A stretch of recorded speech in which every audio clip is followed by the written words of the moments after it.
السلام علیکم۔ نبی کریم صلی اللہ علیہ وسلم کی بہت ہی خوبصورت حدیث جس میں وہ فرماتے ہیں کہ قیامت کے دن اللہ فرمائے گا کہ اے آدم کے بیٹے، میں بیمار تھا تو میری عیادت کو نہیں آیا؟ تو انسان کہے گا کہ یا اللہ، آپ تو تمام جہانوں کے مالک تھے، تو میں آپ کی عیادت کیسے کرتا؟ اللہ فرمائے گا میرا فلاں بندہ بیمار تھا، تجھے پتا تھا، اگر تو اس کی عیادت کو جاتا تو مجھے وہاں پاتا۔ پھر اس کے بعد اللہ فرمائے گا اے ابن آدم، میں بھوکا تھا، تو نے مجھے کھانا نہیں کھلایا۔ تو انسان پھر یہی کہے گا یا رب، تو پورے جہان کو کھانا کھلانے والا تھا، میں تجھے کھانا کیسے کھلا سکتا تھا؟ تو اللہ فرمائے گا میرا فلاں بندہ بھوکا تھا اور تو نے اس کا خیال نہیں کیا، اگر تو اسے کھانا کھلاتا تو آج وہ کھانا میرے پاس ہوتا۔ پھر اللہ اسی طرح سے فرمائے گا اے ابن آدم، میں پیاسا تھا، تو نے مجھے پانی نہیں پلایا۔ تو انسان پھر سے یہی کہے گا کہ آپ تو ساری دنیا کو پانی پلانے والے ہو، میں آپ کو پانی کیسے پلاتا؟ اللہ پھر سے فرمائے گا میرا فلاں بندہ پیاسا تھا، تو نے اگر اسے پانی پلایا ہوتا تو آج اسے یہاں پاتا۔ اللہ کی رحمت ہر چیز پر چھائی ہوئی ہے، اسے ہمارے کھانے یا پلانے کی یا عبادت یا خدمت کی ضرورت نہیں ہے۔ یہ سب نیک اعمال ہیں جو اللہ کے انسانوں سے کروانا چاہتا ہے۔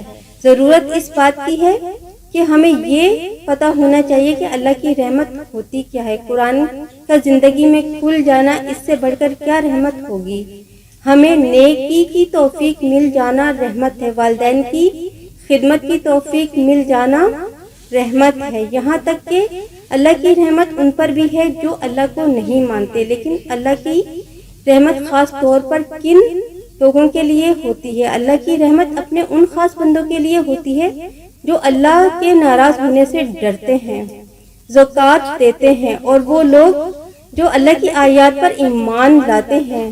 آیات پر ایمان لانا یہ ہوتا ہے کہ جو احکامات اللہ نے پورے قرآن میں دیے ہیں ان سب پر عمل کرنا۔ یہ تین طرح کے لوگ ہیں جو جانتے ہیں کہ اللہ کے سامنے کھڑے ہو کر ایک ایک لمحے کا جواب دینا ہے جو کچھ بھی ہم اس دنیا میں کرتے ہیں، اور جو لوگ تقوی اختیار کرتے ہیں ان پر اللہ کی خاص رحمت ہوتی ہے، اور یہی وہ لوگ ہیں جو اللہ کے فیوریٹ ہوتے ہیں۔ کریم صلی اللہ علیہ وسلم کی نہایت ہی خوبصورت اور پیاری حدیث جو ہمیں اس چیز کا درس دے رہی ہے کہ اللہ کی مخلوق کے ساتھ کس طرح سے پیش آنا ہے، کس طرح سے ان کا خیال کرنا ہے، کس طرح سے ان سے محبت اور ہمدردی اور احسان کا اظہار کرنا ہے، کس طرح ہم انسانیت کی خدمت کریں کہ جب اللہ کے سامنے پیش ہوں تو رب ہم سے خوش ہو اور ہمارے درجات کو بلند فرمائے۔ لیکن اگر ہم انسانیت کی خدمت کرنے سے منہ موڑ لیں اور ان کی ضروریت کو دیکھتے ہوئے بھی ان کی ضروریت پوری